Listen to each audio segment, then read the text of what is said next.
आज हूँ महाविषुव संक्रांति तथा ओडिया नववर्ष। आज महावीर जयंती, हनुमान जयंती एवं आज संविधान प्रणेता डॉक्टर बी.आर. आंबेडकर जन्मदिन। आज आम सरकार तरफ जो पालन करा जाउथबा ओडिया पक्ष पालन आज हूँ तार समापनी दिवस। यही अवसर में निश्चित भाव में सर्वप्रथम राज्यर समस्त राज्यवासी तथा भाई भणी मान को शुभेच्छा और अभिनंदन जनाऊँ। ओडिया पक्ष पालन पाई केवल एक ये कार्यक्रम नथिला, यह थिला आम ओडिया अस्मितार उद्घोषणा एवं सेथिपाई आम सरकार आसिला परे स्वतंत्र भावे ओडिया अस्मिता को आधार करिकरी ओडियांकर पाई ओडिया ऐतिह्य संस्कृति परंपरा को बजाय रखिया पाई एवं आम ओडिया जाति को भल पाइबा पाई एवं समस्त ओडियार कर्तव्यबोध को आमे मन रखी आम भविष्य निर्माण करने पाई स्वतंत्रता आमे देइछु।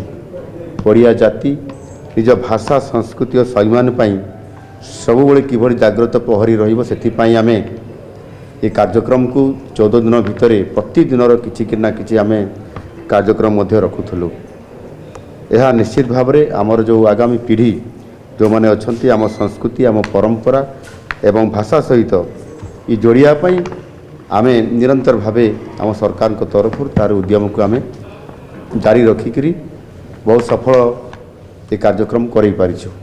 ये कार्यक्रम भितर अनेक काम आम करिछु, जेमती रक्तदान शिविर 6000 यूनिट रु अधिक ये रक्तदान शिविर कार्यक्रम माध्यम रे केवल एथिरे आम संस्कृति भाषा कथा को आम रखी नाहु, एथिरे सेवा करिवार जो शक्ति आम ओडिया मानक भितर अछि ताकू मध्य आम सामना को आनिछु।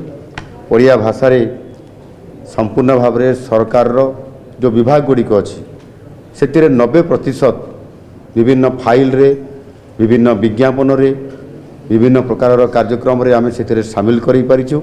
आगामी दिन में 100% करिया पाई मध्य आम योजना भितर ये निश्चित भाव में सहायक हब।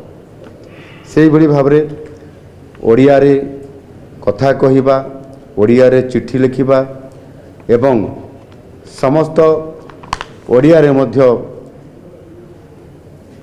गप लिखिबा, ओडिया रे कहानी लिखिबा, ओडिया रे कविता लिखिबा, ओडिया रे आमे आमर लिटरेचर को माने प्राधान्य देबा, यह उपरे मध्य बहुत गुरुत्व आम सरकार ये पक्ष पालन समय भितर आमे कार्यक्रम करिछु।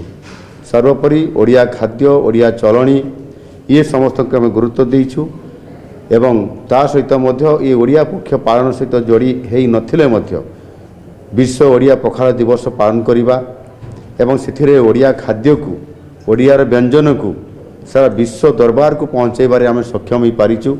सर्वोपरि जेतेबेले एक विश्व पखाल दिवस पालन अवसर रे आम जेतेबेले आमर ओडिया खाद्य को लेकरी आम 850 किलोग्राम चाउल ता सहित आम पखाल तैयारी करिवार आमर जो भली भाव में आमर रोषेई करिवार प्रणाली एवं ताहा सहित मध्य 326 प्रकार आम व्यंजन भेज एवं नॉनवेज उभयर जेभली भाव में आम प्रदर्शन करिछु ताहा विश्व गिनीज बुक ऑफ वर्ल्ड रे ये स्थान पाइबा निश्चित भाव में बहुत बड़ गोटे परिचय सृष्टि करिबारे आम इतिहास रचिछु।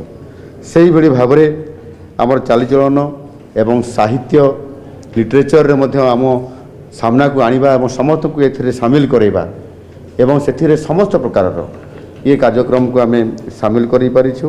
बरपुत्र मानकर जोठी जन्मस्थान अच्छी से जन्मस्थान मानकरे वंदनीय बरपुत्र नाम रे कार्यक्रम करिकरी तांकर इतिहास, तांकर कहानी, तांकर वीरत्व एवं त्याग तपस्या एवं बलिदान किभली भाव में से ये ओडिया जाति पाई ओडिया लोकंकर पाई ओडिशा पाई प्राण बलि देइकरी समान संपूर्ण भाव में आज स्वतंत्रता प्रदान करिबारे जो भूमिका नहीं ताहा उपरे वंदनीय बरपुत्र कार्यक्रम मध्य बहुत सफलता देइछु एवं सबु ओडिया युवक युवती मान को लेकर एक ବହୁତ ବଡ଼ ଗଣଦୌଡ଼ କାର୍ଯ୍ୟକ୍ରମ ରଖାଯାଇଥିଲା, ଯେଉଁଥିରେ କି ହଜାର ହଜାର ଆମର ଓଡ଼ିଆ ଯୁବକ ଯୁବତୀମାନେ ଭାଗ ନେଇକରି ସେମାନେ ମଧ୍ୟ ଏ ଓଡ଼ିଆତ୍ୱକୁ ଆଗକୁ ନେବା ପାଇଁ ନିଶ୍ଚିତ ଭାବରେ ଆମ ସାମ୍ନାରେ ଉଭା ହୋଇଥିଲେ।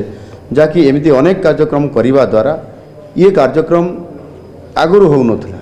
ବରପୁତ୍ରମାନଙ୍କର ଜନ୍ମ ଜୟନ୍ତୀ ପାଳନ କରିବା ଭୁବନେଶ୍ୱରର ଜୈତ ଭବନରେ ଘଣ୍ଟେ ପାଳନ କଲେ ସମାପ୍ତ ହୋଇଯାଉଥିଲା, କିନ୍ତୁ ଆମ ସରକାର ଆସିଲା ପରେ ଯେଉଁଠି ବରପୁତ୍ରଙ୍କର ଜନ୍ମ ସ୍ଥାନ ଉତ୍କଳ ଗୌରବ ମଧୁସୂଦନଙ୍କର ଜନ୍ମସ୍ଥାନ ହେଉଛି କଟକର ସତ୍ୟଭାମାପୁର। ଗତ ବର୍ଷ ଆମେ ସେଇଠି ତାଙ୍କ ଜନ୍ମ ଜୟନ୍ତୀ ପାଳନ କରିଥିଲୁ ଉତ୍କଳ ଦିବସରେ।